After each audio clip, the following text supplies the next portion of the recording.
वरदा हरी विठ्ठल श्री ज्ञानदेव तुकाराम पंढरीनाथ भगवान की जय। माऊली ज्ञानेश्वर महाराज की जय। जगद्गुरु तुकाराम महाराज की जय।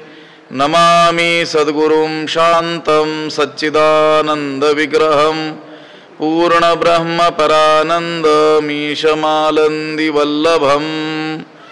नमो सद्गुरु तुकया ज्ञान दीपा, नमो सद्गुरु सच्चिदानंद रूपा, नमो सद्गुरु भक्त कल्याण मूर्ति, नमो सद्गुरु भास्करा पूर्ण कीर्ति।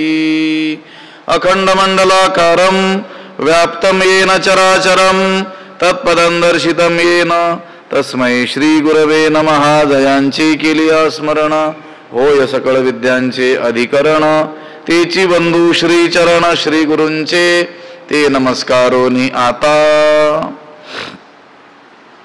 नैव किंचित करोमीति युक्तो मन्येत तत्ववित्, पश्यन् शृण्वन् स्पृशन् जिघ्रन् नश्नन् गच्छन् स्वपन् श्वसन्, प्रलपन् विसृजन् गृह्णन् नुन्मिषन् निमिषन्नपि, इंद्रियाणि इंद्रियार्थेषु वर्तन्त इति धारयन्। ग्रंथराज ज्ञानेश्वरीच्या 5व्या अध्यायाचा विचार आपण करतो आहोत आणि या 5व्या अध्यायातील 8 आणि 9 या क्रमांकाचे श्लोक मी आपल्या समोर उच्चारलेले आहेत।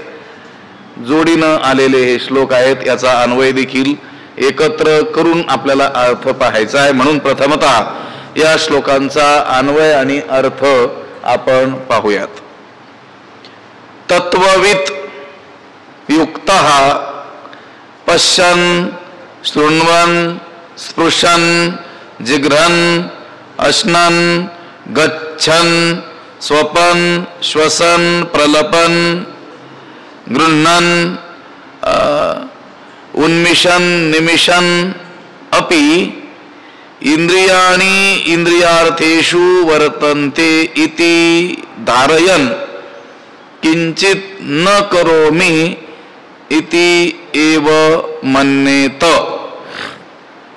त्याचा अर्थ असा होईल, तत्वविद म्हणजे तत्वज्ञानी, म्हणजे परमार्थ तत्वाला जाणणारा, युक्तः म्हणजे योगी कर्मयोगी, परमार्थ तत्वाला जाणणारा कर्मयोगी तो पश्यन म्हणजे पाहताना पाहत असताना, शृण्वन ऐकताना, स्पृशन स्पर्श करताना, जिघ्रन वास घेताना, अश्नन खाताना, गच्छन चालताना, स्वपन झोपताना, श्वसन श्वासोच्छ्वास करताना, प्रलपन म्हणजे बोलताना, विसृजन त्याग करताना, गृह्णन घेताना, उन्मिषण निमिषण म्हणजे पापण्यांची उघडझाप करताना, अपि सुद्धा हे करताना सुद्धा, इंद्रियाणि इंद्रियार्थेषु वर्तन्ते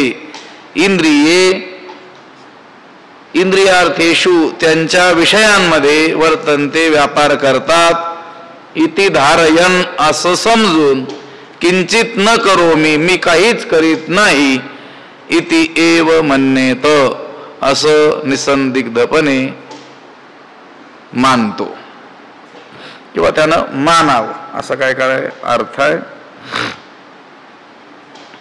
परमार्थ तत्वाला जाणणारा जो कर्मयोगी आहे तो ह्या सर्व क्रिया करत असताना मी काहीच करत नाही, इंद्रिये इंद्रियांच्या विषयामध्ये प्रवृत्त होत आहेत, मी काहीच करीत नाही असा त्याचा काय असतो, मनात निश्चय असतो, अशी त्याची काय असते, मान्यता असते।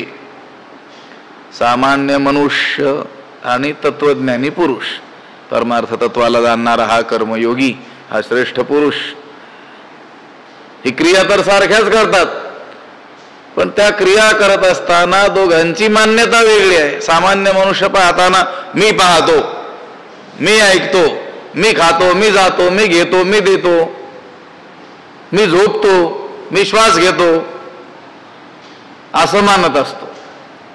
आणि हा ज्ञानी पुरुष हे सगळं करत असताना इंद्रियांच्या विषयामध्ये प्रवृत्त होत आहेत, मी मुळीच काही करत नाही, असा त्याचा मनामध्ये काय असतो? निश्चय असतो.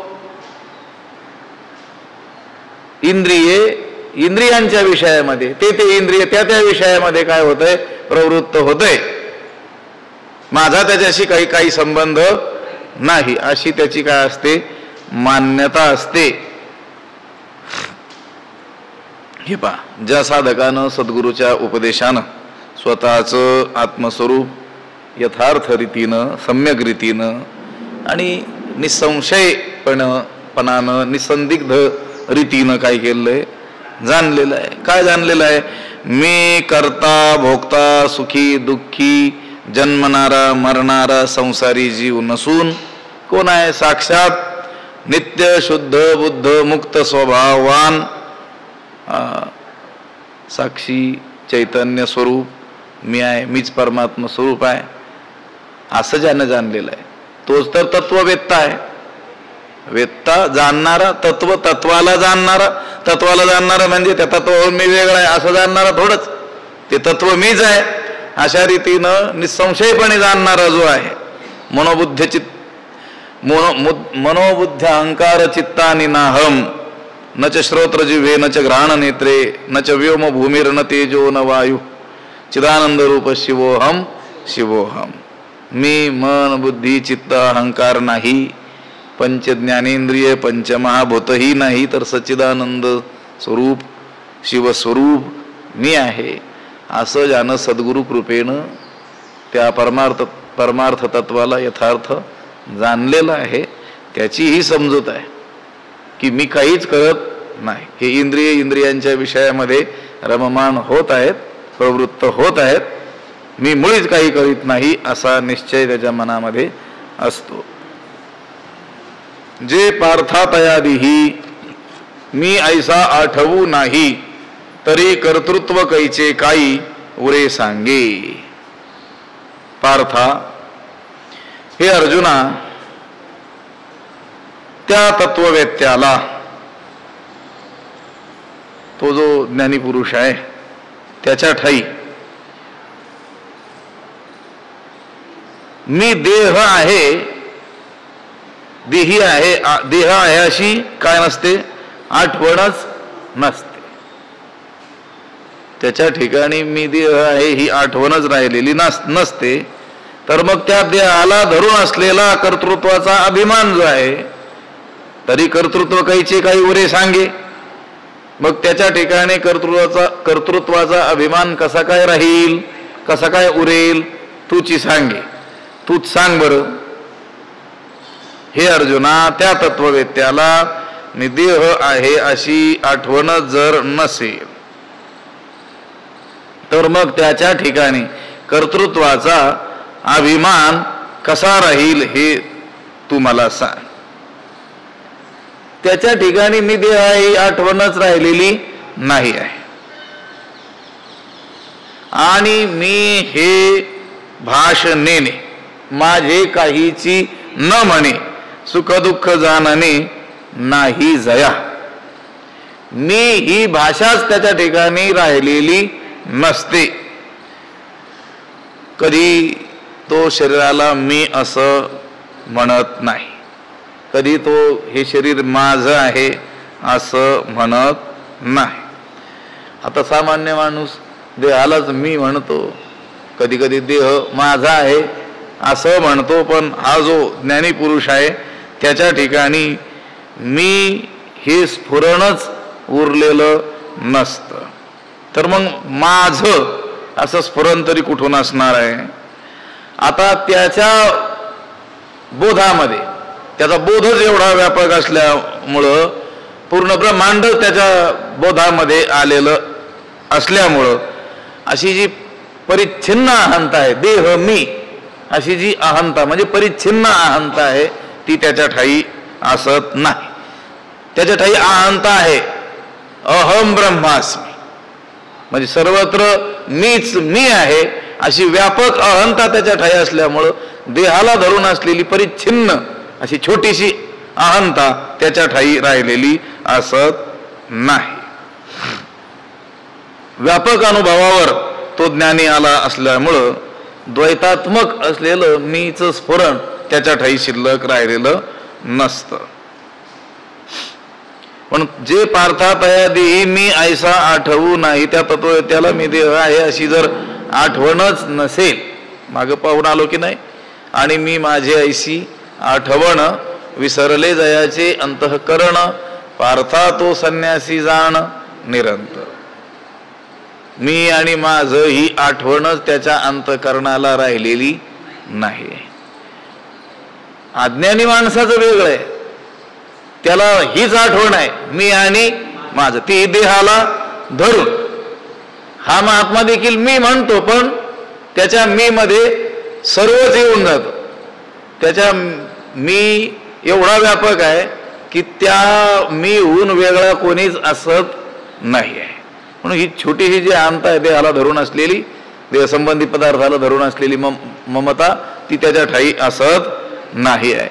जे पार्थातया देही मी ऐसा आठवू नाही, तरी कर्तृत्व कैचे काही उरे सांगे. मग जर देह मी हीच आठवण त्याच्या ठिकाणी राहिलेली नसेल, तर मग त्याच्या ठिकाणी कर्तृत्वाचा अभिमान कसा काय राहील. मी कर्म करतो हा अभिमान तरी त्याच्या ठाई कसा काय राहील. मीच जर तो विसरलेला आहे, तर मी कर्म करतो हा कर्तृत्वाचा अभिमान त्याच्या ठाई असूच शकत नाही. आणि कर्तव्य ते लागी जया दुसरे नाही जगी, ऐशी नैष्कर्म्यता तरी चांगी बोधले असे. जे कर्म करायचंय ते देखील त्याच्या स्वरूपाशीच भिन्न आहे. ते कर्म सुद्धा त्याच्या स्वरूपाहून जर वेगळं नसेल, तर हे कर्म मी करतो आहे हा कर्तृत्वाचा अभिमान तरी त्याच्या ठाई कसा काय असेल. त्याच्या स्वरूपाच्या मानानं कर्म सुद्धा त्याच्याहून आता वेगळंच राहिलेलं नसेल. या ब्रह्मांडात एकही वस्तू त्याच्या स्वरूपाहून वेगळी आता तो मानतच नसेल, कर्म ही त्याच्या स्वरूपातच येत असेल, तर हे कर्म आहे आणि हे कर्म करणारा मी करताय, हे कर्म मी करतो आहे, असा कर्तृत्वाचा अहंकार तरी त्याच्या ठाई कसा असू शकेल, असूच शकत नाही. तरी कर्तृत्व कैचे काही उरे सांगे. तो करतो, पण त्या कर्माचं कर्तृत्व स्वतःकडे घेत नाही. ज्ञानी पुरुष जी कर्म करतो, ती कर्म करताना जरी तो आपल्याला दिसत असला तरी त्याची ती कर्म आभासात्मक असतात. जसं मृगजळ आपल्याला दिसतं, पण तिथं आहे का पाणी? नाही आहे, फक्त भास मात्र जळ तिथं, त्या जळाची प्रतीती आपल्याला येते. अगदी हा महात्मा सगळी कर्मे सचाडाची परी वेड लागल्यासारखी कर्म करताना दिसत असला,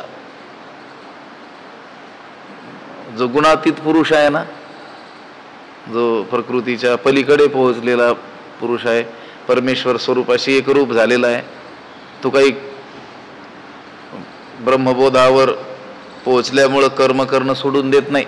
सचाडाची परी वेड लागल्यासारखी कामं करतो, पण त्याचं कर्तृत्व आपल्याकडे घेत नाही. कारण त्याच्या ठिकाणी देह मी आहे ही आठवणच शिल्लक राहिलेली नसते. मग जर देह मी आहे ही आठवणच शिल्लक नसेल, तर त्या देहाच्या माध्यमातून होणारी कर्मे त्याचं कर्तृत्व तो आपल्याकडे कसं काय घेईल. जे पार्थातया देही मी ऐसा आठवू नाही, तरी कर्तृत्व कैचे काही उरे सांगे. ऐसे तनु त्यागे विन अमूर्ताचे गुण दिसती संपूर्ण योगयुक्ता.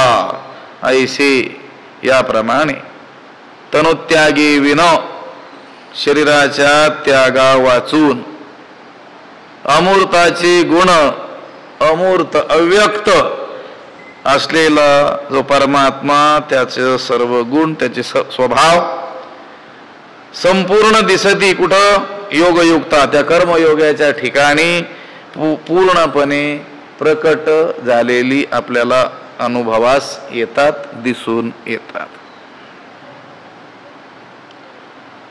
त्याच्या ठाई मी देह आहे अशी आठवण नसते, म्हणून मग कर्तृत्वाचा देखील त्याच्या ठाई अभिमान नसतो. हे जे घडलं त्याच्या ठाई हे काही शरीर त्यागलं मग ही स्थिती आहे असं नाही. तनुत्यागे विन, शरीर त्यागल्या वाचून या कर्मयोगाच्या कर्मयोगी जो आहे त्याच्या ठिकाणी शरीराच्या त्यागा वाचून म्हणजे देह मुक्ती वाचून, देह त्यागल्या वाचून जीवन मुक्तीतच म्हणजे देहाचं प्रारब्ध आयुष्य शिल्लक आहे तोपर्यंतच त्या अमूर्त ब्रह्माची लक्षणे दिसून येतात. अकर्तृत्व इत्यादी जी लक्षणं त्या परमात्म्याची आहेत. तो परमात्मा सुद्धा हे जगत सगळं त्याच्यापासूनच झालेलं असलं तरी देखील जगताचं कर्तृत्व घेतो का? तो घेत नाही. हे जे त्या अव्यक्त परमात्म्याची लक्षणं आहेत ती ह्याच्या ठाई दिसून येतात. तो अव्यक्त परमात्मा आहे, त्याची लक्षणं ह्या व्यक्त असलेल्या ह्या महात्म्याच्या ठिकाणी दिसून येतात. असं आहे. हा मूर्त आहे, हा व्यक्त आहे, हा देहधारी आहे आणि याच्या ठिकाणी ते गुण दिसून येतात त्या देहातीत गुणातीत असलेला जो परमात्मा आहे त्याचे. आणि कधी देह धारण केलेला असताना, अजून देह त्यागलेला नसताना सुद्धा त्या अव्यक्त अमूर्त परमात्म्याची लक्षणं संपूर्ण लक्षणं याच्या ठिकाणी दिसून येतात. ऐसे तनुत्यागे विन अमूर्ताचे गुण दिसती संपूर्ण योगयुक्ता. आता परमात्मा हा गुणातीत आहे, निर्गुण आहे, निराकार, अव्यक्त निराकार नाही ज्या आकार आपण बघत आलो तो गुणातीत आहे. तसा हा महात्मा देखील स्वरूपाच्या दृष्टीनं कसा आहे? गुणातीतच आहे. हा गुणत्रय रहितू अनादि अविकृतू व्यक्तिसी अतितू सर्वरूप. हा गुणत्रय रहितू, तीन गुणांनी रहित आहे परमात्मा, त्रिगुणाच्या पलीकडे आहे. हा महात्मा देखील तीन गुणांच्या पलीकडे आहे. अज्ञानी पुरुष गुणातीत असतो. परमात्मा जसा उत्पत्ती विनाश विरहित आहे तसाच याचा देखील काय आहे? अनुभव आहे. परमात्म्यापासून या जगाची उत्पत्ती होत असली, स्थिती होत असली आणि संहार देखील होत असला तरी या कोणत्याच गोष्टीचा लेप त्या परमात्म्याच्या ठाई लागत नाही. अगदी तसाच निर्लेप हा महात्मा देखील आहे. ऐसे तनुत्यागे विन. आणि हे जे गुण त्या परमात्म्याचे या महात्म्याच्या ठिकाणी दिसून येतात ते शरीर त्यागल्या वाचून म्हणजे आता जीवन मुक्ती अनुभवतो आहे त्या काळातच ह्या गोष्टी ही अमूर्त परमात्म्याची लक्षणं त्याच्या ठाई स्पष्टपणे पूर्ण लक्षणं दिसून येतात. एरवी आणिकाची परी तो ही एक शरीरी अशेषही व्यापारी वर्तत दिसे. एरवी जर तसा विचार केला तर तो जो कर्मयोगी आहे तो इतर लोकांप्रमाणे, इतर सामान्य माणसाप्रमाणे तो एक देहधारी मनुष्यच दिसतो. आपण जसे देहधारी आहोत तसाच तो बोधाला पोहोचलेला जो महात्मा आहे तो देखील कसा आहे? देहधारीच आहे. एरवी इतर सामान्य माणसाप्रमाणे तोही एक देहधारी मनुष्यच दिसतो. अशेषही व्यापारी वर्तत दिसे आणि अनेक व्यवहारामध्ये प्रवृत्त झालेला दिसतो. आपण जेवढा काही व्यवहार या देहाच्या माध्यमातून करतो तेवढाच व्यवहार त्या महात्म्याकडूनही घडतो. म्हणजे पाहणं, बोलणं, चालणं, खाणं, पिणं, झोपणं, घेणं, देणं इत्यादी गोष्टी इतर सामान्य लोकांकडून जेवढ्या घडतात तेवढ्याच त्याच्याकडूनही घडत असतात. अनेकाची परी तोही एक शरीरी अशेषही व्यापारी वर्ततू दिसे. हे पहा, ज्ञानी पुरुष जो आहे त्याची देह अहंता संपुष्टात आली म्हणजे मग त्याची कर्म करणं थांबलं असं काही नाही आहे. त्याची देह अहंता नष्ट झालेली असली तरी देखील कर्म करतो. त्याचं प्रारब्ध काही संपलेलं असत नाही. असं थोडंच आहे की एखाद्याला ब्रह्मज्ञान झालं, स्वरूपाचं ज्ञान झालं म्हणजे त्याचं प्रारब्ध संपलं. म्हणजे त्याला ज्ञान आला तर रोगच म्हणतील लोक. मग ज्याला ज्ञान झालं की तो लगेच मरतो, देह त्यागावच लागतो. मग मग कोणी म्हणणार नाही आम्हाला ज्ञान झालं पाहिजे. लक्षात आलं का? ज्ञान होणं म्हणजे आपल्या स्वरूपाला यथार्थ रीतीनं जाणणं. आपण देह नसून देह भिन्न जे चैतन्य आहे तेच आपलं काय आहे, स्वरूप आहे, हे जाणणं याला काय म्हणतात, ज्ञान. हे ज्ञान जरी एखाद्याला झालं तरी त्याचं प्रारब्ध शेषच असतं. या देहाचं जे प्रारब्ध आहे, किती दिवस हा देह जगला पाहिजे, हे प्रारब्ध तर शेषच आहे ना. मग त्या उरलेल्या काळात तो काय करतो, तुकोबाराय म्हणतात, तुका म्हणे मुक्ती परिनिली नोवरी आता दिवसचारी खेळी मिळी. आम्ही आता मुक्ती रूपी नवरीशी विवाह केलेला आहे. म्हणजे आम्ही काय झालो आहोत, मुक्त झालो आहोत. म्हणजे आम्ही आमच्या स्वरूपाला जाणलेलं आहे. आम्ही देह नाहीत हे आम्ही जाणलेलं आहे. मग तरी देखील त्यानंतर प्रारब्ध जे शिल्लक राहतं ते त्यात काय करणार, आता दिवसचारी खेळी मिळी. आता खेळी मिळीच्या वातावरणात आम्ही राहणार. म्हणजे कर्म होणारच, पण त्याचा अहंकार आमच्याकडे असणार नाही. हे पहा, ज्ञानी पुरुषाची देह अहंता संपुष्टात आली तरी देखील त्याचं प्रारब्ध, त्याच्या देहाचं प्रारब्ध हे काय आहे, शेषच आहे. त्यामुळं त्याच्या या देह इंद्रियादिकांकडून प्रारब्धानुसार कर्म घडणारच आहेत. जशी आपल्या अज्ञानाकडून कर्म घडतात तसा तो ज्ञानी पुरुष ज्यानं आपल्या स्वरूपाला जाणलेला आहे त्याच्याही देहाकडून काय घडणार, कर्म घडणारच, घडतातच. पण मी काही करीत नाही असा त्याचा बोध स्थिर आहे. त्याचा बोध मात्र कसा आहे, मी काही करीत. हां, त्याच्याही अज्ञान अवस्थेमध्ये त्याला ज्ञान होण्याच्या पूर्वीची जी अवस्था असेल त्या ज्ञानी पुरुषाची, त्याच्यामध्ये तुमच्या आमच्याप्रमाणे तो देखील मी हे करतो माझ्यामुळं घडतं असं म्हणत असेल. पण आता त्याला ज्ञान झालेलं असल्यामुळं आता जरी कर्मे त्याच्याकडून घडत असली तरी देखील त्याचा स्थिर बोध असा आहे की मी काहीच करीत नाही. देखोनी न देखे प्रपंच हा दृष्टी स्वप्नीच्या सृष्टी चेविल्या जीवी.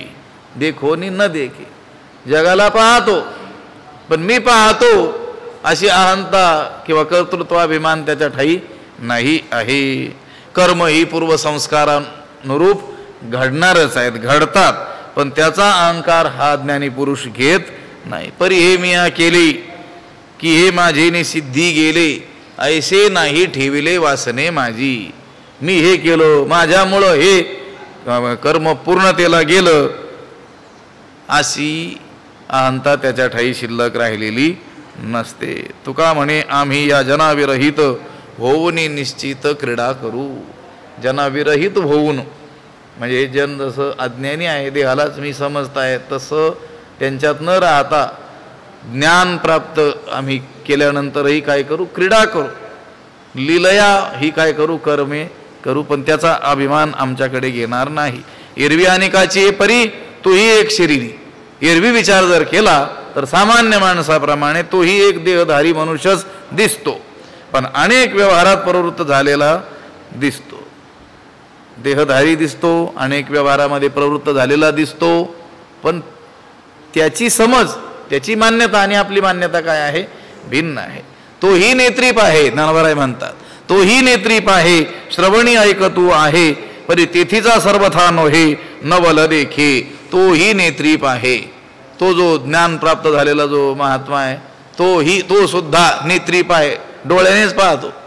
त्याला ज्ञान झालं म्हणून कानाने दिसायला सुरुवात नाही होत, किंवा त्याला ज्ञान झालेलं आहे म्हणून मग त्याला पाठीला डोळे नाही आहेत. हे जे डोळे आहेत या डोळ्यानेच काय करतो, तो पाहतो. तोही नेत्रीप आहे. श्रवणी ऐकता आहे, कानांनीच ऐकत असतो. आपण कानाने ऐकतो आणि तो कशाने ऐकतो, कानानेच ऐकतो. परी तेथीचा सर्वथा नो हे नवल देखे, पण तो त्या व्यवहारात यत्किंचितही लिप्त होत नाही. पण त्या व्यवहाराचा तो करता मुळीच होत नाही. नवल देखे, त्याच्याविषयीचं हे काय आहे, आश्चर्यच आहे. तो महात्मा आपल्यासारखं डोळ्याने पाहतो, तो महात्मा आपल्यासारखंच कानांनी ऐकतो, पण त्या कर्माचा करता तो मुळीच होत नाही. कर्तृत्व मी पाहतो, मी ऐकतो असं मुळीच मानत नाही. हे त्याच्याविषयीचं काय आहे, नवलच आहे. आपण पाहतो की नाही, डोळ्यांनी पाहतो, आणि आपली मान्यता काय आहे, मी पाहतो. तोही पाहतो की नाही डोळ्यांनी? पाहतो, डोळ्यांनीच पाहतो, पण मी काहीच पाहत नाही अशी त्याची मान्यता आहे. हे नवलच आहे की नाही? नवलच आहे. तोही नेत्री पाहे, श्रवणी ऐकतो आहे, परितेथीचा सर्वथा नव्हे, नवल देखे. स्पर्शासी तरी जाणे, परिमळू सेवी घ्राणे, अवसरोचित बोलणे तयाही आधी. स्पर्शासी तरी जाणे, त्याला देखील मृदू कठीण असा स्पर्श कळतो. हा कठीण स्पर्श आहे दगडाचा, हा गादीचा मऊ स्पर्श आहे, हे त्याला देखील कळतं. जाणे, परिमळू सेवी घ्राणे, घ्राणे परिमळू सेवी, तो नाकाने गंधाचा काय करतो? वास घेतो. अवसरोचित बोलणे तयाही हाती, समयोचित ज्यावेळेस आवश्यकता वाटेल त्यावेळेस बोलणं तयाही हाती, त्याला देखील शक्य असतं. तो देखील अवसरोचित बोलतो, प्रसंग बघून बोलावं लागतं. तो महात्मा ज्ञान झालं म्हणून लगेच मौनम सर्वार्थ साधनम, मौन धारण केलं असं नाही आहे. तो देखील तुमच्या आमच्यासारखंच अवसरोचित प्रसंग उचित ज्या वेळेस बोलणं आवश्यकच आहे त्यावेळेस काय करतो? बोलतो देखील. अजून काय करतो? आहाराते स्वीकारी, त्याजावे ते परिहरी, निद्रेची अवसरी, निधीजे सुखे. आहाराते स्वीकारी, आहाराचं सेवन करतो. त्याजावे ते परिहरी, जे टाकलं पाहिजे, ज्याचा त्याग केला पाहिजे त्याचा काय करतो? त्याग करतो. ती गोष्ट काय करतो? ठेवत नाही, टाकून देतो. निद्रेची अवसरी, निधीजे सुखे, आणि झोपेच्या वेळी सुखे निधीचे, सुखाने काय करतो? झोपही घेतो. झोप आली, झोपेची वेळ असेल तर त्यावेळेस तो काय करतो? झोपही घेतो. भूक लागली तर आहाराचं काय करतो? सेवनही करतो. ज्ञानी जर झाला म्हणून मग त्याला काय आहार लागत नाही का? शरीर आहे ना, शरीरात काय भेद आहे? अज्ञानाच्या ज्ञानाच्या. शरीर काय आहे? एकच आहे, त्याचा बोध भिन्न आहे. ते एक घडली की नाही गोष्ट, गुरुनामगुरु जोग महाराजांच्या चरित्रामध्ये एक प्रसंग आहे की नाही. मुंबईला ते एकदा कीर्तनाच्या निमित्तानं गेलेले असताना एका व्यापाऱ्याच्या घरी उतरलेले होते, आणि म्हणून त्या व्यापाऱ्याचे संबंधित जे लोक आहेत ते दर्शनासाठी सकाळी आले. परंतु आता जोग महाराजांचं चरित्र आपण पाहिलं असेल, ज्ञात असेल, ते त्या काळातील नामांकित मल्ल होते, मोठे पहिलवान होते जोग महाराज. 3000 दंड आणि 3000 बैठका एवढा व्यायाम त्यांचा असायचा रोजचा. सांगतोय बरं, रोजचा तेवढा व्यायाम होता. गुरुनामगुरु मामासाहेबांनी त्यांचं एक चरित्र लिहिलेलं आहे. सकाळी त्यांना नाश्त्याच्या वेळी, मी असं ऐकलंय जुन्या लोकांकडून, 8 भाकरी आणि 1.25 किलो लोणी लागायचं. ऐकून ठेवा फक्त, आपल्याला प्रयोग करणं शक्य नाही. हे त्यांच्या नाश्त्याच्या वेळेस लोणी आणि भाकरी खायची. आता ते संत झाले, महापुरुष झाले, ज्ञान त्यांना प्राप्त झालं, तरी देखील शरीराचं प्रारब्ध तेच आहे ना. मग ते त्यांचं खाद्य तेच होतं. सकाळी त्यांना न्याहारीला लागायचं. तर त्यांच्या न्याहारीची वेळ झाली होती. त्या मुंबईला त्या व्यापाऱ्याकडे थांबलेल्या असताना तर कोणीतरी त्या व्यापाऱ्याचा संबंधी माणूस, आपल्या संबंधिताकडे कोणीतरी आळंदीचे संत पुरुष आलेत म्हणून दर्शनाला आला. त्यावेळेस हे नाश्त्याला बसलेले, त्याने पाहिलं की महाराजांनी 7, 8, 10 भाकरी लोणी खाल्लं किलोभर. आणि मग तो म्हटला असं, अहो तुम्ही महाराज, तुम्ही संत आणि लोणी आणि भाकरी खाता. तर जोग महाराजांचा स्वभाव फार फटकळ, म्हणजे लगेच तात्काळ उत्तर देण्याचा होता. मग त्यांनी सांगितलं, महात्मा झाला म्हणून मग काय गोवरे आणि शेण खाऊ का म्हणे. देहाचं प्रारब्ध, ते आहार कशाचा आहे? देहाचा आहे ना. त्या देहाला जे आवश्यक आहे ते लागणारच आहे. म्हणून आहाराते स्वीकारी. तो ज्ञानी जरी झालेला असला तरी भूक लागली की भुकेच्या वेळेस आहाराचं सेवन करील. त्याच्यावे ते परिहारी, जे त्यागलं पाहिजे, टाकून दिलं पाहिजे, तो काय करील? टाकूनही देईल. निद्रेची अवसरे निधीचे सुखे, आणि झोपेच्या वेळी सुखे निधीचे, सुखाने काय करील? झोपही घेईल. आपुलेने इच्छा वशे तोही गा चालत दिसे, पै सकळ कर्म ऐसे रहाटे कीर. आपुलेने इच्छा वशे, आपल्या इच्छेनुरूप त्याला वाटलं इकडं जायचं आहे तर तोही गा चालत दिसे, तोही चालत असलेला दिसेल. आपण जसं पायाने चालतो तसा देखील तो देखील काय करील? त्याच्या इच्छेनं त्याला वाटलं आता गावात जायचं, तर गावात चालताना आपल्याला दिसेल पै सकळ कर्म ऐसे राहते कीर, याप्रमाणे तो सर्व कर्म करीत असतो कीर. हे खरं आहे. अज्ञानी मनुष्य देहाकडून जेवढी कर्मे करतो अगदी त्याच रीतीनं हा महात्मा देखील सगळी कर्म करताना आपल्याला दिसतो. हे खरं आहे. हे सांगो काही एकैक, देखे श्वासोच्छ्वासादिक आणि निमिषोन्निमिष आदी करुणी. ज्ञानोबा म्हणतात हे सांगू काही एकैक. हे एकैक काय सांगू म्हणजे आहार घेतो, टाकायचं ते टाकतो, झोपेच्या वेळेस झोपतो, स्पर्शालाही जाणतो, योग उचित वेळी वेळ असेल तर बोलतो देखील, पुन्हा डोळ्याने पाहतो, कानाने ऐकतो. हे सगळं सांगितलं. हे एक एक किती सांगावं म्हटले. हे सांगो काही एकैक. आता त्याचे एक एक व्यवहार म्हणून किती सांगू. देखे पहा, श्वासोच्छ्वासाधिक तो कर्मयोगी, तो ज्ञान प्राप्त झालेला. श्वासोच्छ्वासाधिक श्वासोच्छ्वास आणि निमिषोन्निमिष डोळ्यांची उघड झाप आदी करून सर्वच कर्म करत असतो. ज्ञानी पुरुषाकडून घडणारा जो बाह्य व्यवहार आहे त्याचा आणि त्याला झालेल्या आत्मबोधाचा काही संबंध नसतो. त्या बाह्य व्यवहारून हा आत्मज्ञानी पुरुष आहे हे कसं काय आपण ओळखणार. त्याचा बाह्य व्यवहार तर तुमच्या आमच्यासारखाच दिसणार. तो ज्ञानी झाला म्हणून काय त्याची जेवण्याची वेळ जी आहे ती बदलून जाईल का. तो ज्ञानी झाला म्हणून काय त्याची झोपण्याची वेळ, तुम्ही रात्री झोपताना तो दिवसभर झोपेला असं आहे का. काही नाही. ते व्यवहार तसेच असणार आहेत. अगदी श्वासोच्छ्वास, डोळ्यांच्या पापण्यांची उघड झाप ज्ञानोबा म्हणतात. हे किती सांगावं. हे सांगू काही एकैक, देखे श्वासोच्छ्वासाधिक आणि निमिषोन्निमिषादी करून. आता त्याचे एक एक व्यवहार किती म्हणून सांगू. असं पहा की तो जो कर्मयोगी आहे तो श्वासोच्छ्वास आणि डोळ्यांची उघड झाप आदी करून सर्वच कर्म करीत असतो. पार्थातयाचे ठाई हे आगवेची आथी पाही, परी तो करता नव्हे काही प्रतिती बळे. पार्था अर्जुना हे पहा, असं पहा की त्याचे ठिकाणी सर्वच काही असते. तयाचे ठाई हे आगवेची आथी, त्या ज्ञानाच्या ठिकाणी हे सगळंच असतं, हे सर्वच काही असतं. तयाचे ठाई हे आगवेची आथी, त्याच्या ठिकाणी हे सर्वच काही असतं.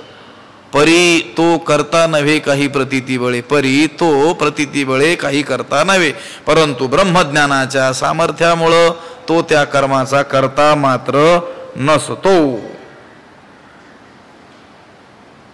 ते कर्म त्याचा कर्तृत्वाचा अभिमान तो आपल्याकडे घेत नाही. हे सगळेच कर्म तो करतो, जसे आपण करतो तसे सर्व कर्म तो करतो, परंतु प्रतिती बळे. प्रतिती म्हणजे अनुभव, आणि त्या अनुभवाच्या सामर्थ्यानं, बळानं, ब्रह्मज्ञानाच्या सामर्थ्यानं, त्या आत्मबोधाच्या सामर्थ्यानं तो त्या कर्माचा करता मात्र नसतो.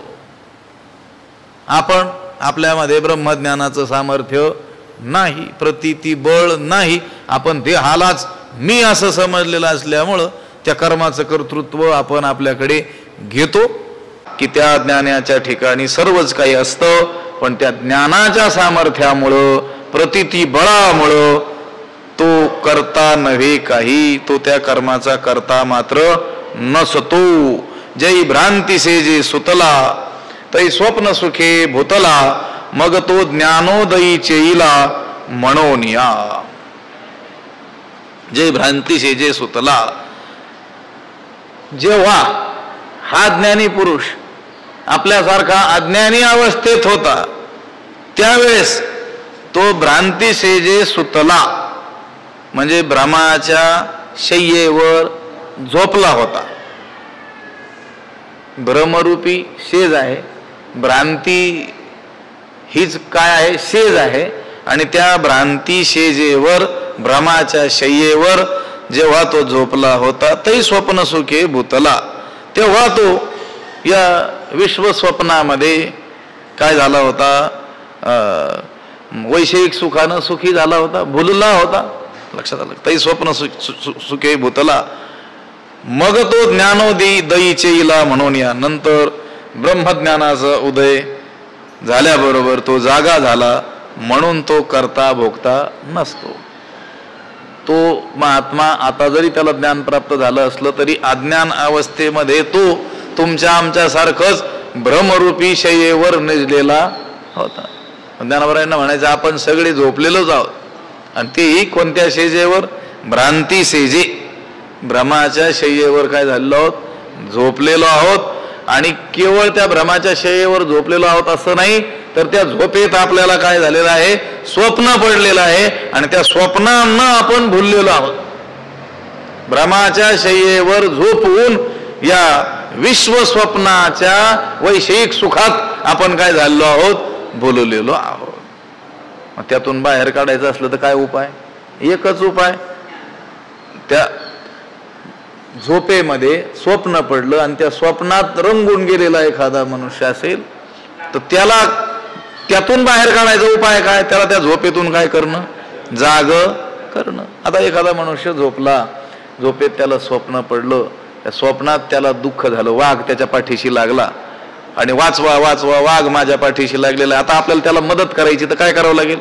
कोणी म्हणेल नाही नाही त्याच्या स्वप्नात जावं लागेल, बंदूक घेऊन जावं लागेल. कुठं? त्याच्या स्वप्नात. एवढं कशाला करायचं? त्याला फक्त काय करायचं? जाग करायचं की त्या दुःखातून तो बाहेर आलाच समजा. तसा हा महात्मा जेव्हा भ्रमाच्या शय्येवर झोपला होता, विश्व स्वप्नातील वैषयिक सुखानं सुखी झाला होता किंवा भुलला होता, मग तो ज्ञानोदयीचे इला म्हणून आपण ब्रह्मज्ञानाचा उदय झाल्याबरोबर तो जागा झाला. आता स्वरूपाच्या ठिकाणी त्याला जाग आली. हे संत लोक आपल्याला जागे करतात की नाही? कोणत्या झोपेतून? हे रोज झोपतो त्या झोपेतून थोडेच जागे करतात. त्याच्यातून तर घड्याळही जाग करील आपल्याला, किंवा घरचे 2 तास जास्त झोपून पहा बरं, जागे करतील की नाही घरचे? संत कशाला हवेत? ह्या अज्ञान निद्रेतून काय करतात? मोह निद्रेतून, भ्रांती निद्रेतून काय करतात ते आपल्याला? उठा जागे वारे आता, स्मरण करा पंढरीनाथा, भावे चरणी ठेवा माथा, चुकवी व्यथा जन्माच्या. आता जागा रे भाईंनो, जागा. जाग आपल्याला जी देतात, जगजोगी जगजोगी जागे जागे बोलती. हा महात्मा सुद्धा जय भ्रांती से जे सुतला, तै स्वप्न सुखे भूतला, मग तो ज्ञानोदयीचे इला. म्हणून या जेव्हा तो भ्रमाच्या शय्येवर झोपला होता तेव्हा तो विश्व स्वप्न, त्या विश्व स्वप्नातील वैषयिक सुख, त्या सुखामध्ये भुलला होता, सुखानं सुखी झाला होता. नंतर ब्रह्मज्ञानाचा उदय झाल्याबरोबर तो जागा झाला, स्वरूपाच्या ठिकाणी जागा झाला. आता स्वतःला देह न मानता मी आत्मस्वरूप आहे अशी त्याची खात्री झाली. आणि म्हणून मग तो या देहाचं प्रारब्ध शिल्लक असल्यामुळं आणि या देहाकडून होणारी जी कर्म त्याच्या देहाकडून घडत असल्यामुळं त्या देहाचं कर्तृत्व घेत नाही. मी काहीच करत नाही असा त्याचा काय आहे? बोध आहे. सगळं करत असताना मी काही करत नाही. इंद्रियानी इंद्रियार्थेषु वर्तन्ते, इंद्रियानी इंद्रियार्थेषु, इंद्रियांच्या विषयामध्ये प्रवृत्त होत आहे. मी काहीच करत नाही. नैव किंचित करोमि ती, मी काहीच करत नाही असा निश्चय मनात ठेवीत असतो. पुंडलिक वरदा हरी विठ्ठल. श्री ज्ञानदेव पंढरीनाथ भगवान की जय. माऊली ज्ञानेश्वर जगद्गुरु तुकाराम वर्षद सकळ मंगळी, ईश्वर निष्ठांची मांदियाळी, अनवरत भूमंडळी भेटो तया भूता. चला कल्पतरूंचे आरव, चेतना चिंतामणीचे गाव, बोलते जे अर्णव पियुषांचे, चंद्रमे जे अलांछन, मार्तंड जे तापहीन, ते सर्वा ही सदा सज्जन सोय रे होतो. किंबहुना सर्व सुखी पूर्ण होवणी तिही लोकी, भजिजो आदि पुरुखी अखंडित, आणि ग्रंथोपजीविये विशेषी लोकी ये. दृष्टादृष्ट विजय होवावेजी, एथ म्हणे श्री विश्वेश्वरावो, हा होईल दान पसावो. येणे वरे ज्ञानदेवो सुखिया झाला, येणे वरे ज्ञानदेवो सुखिया झाला, येणे वरे ज्ञानदेवो सुखिया झाला. पुंडलिक वरदा हरी विठ्ठल. श्री ज्ञानदेव पंढरीनाथ भगवान की. माऊली ज्ञानेश्वर महाराज, जगद्गुरु तुकाराम महाराज, शांती ब्रह्म एकनाथ, गुरुवर्य वंशी महाराज, सद्गुरु जोग महाराज.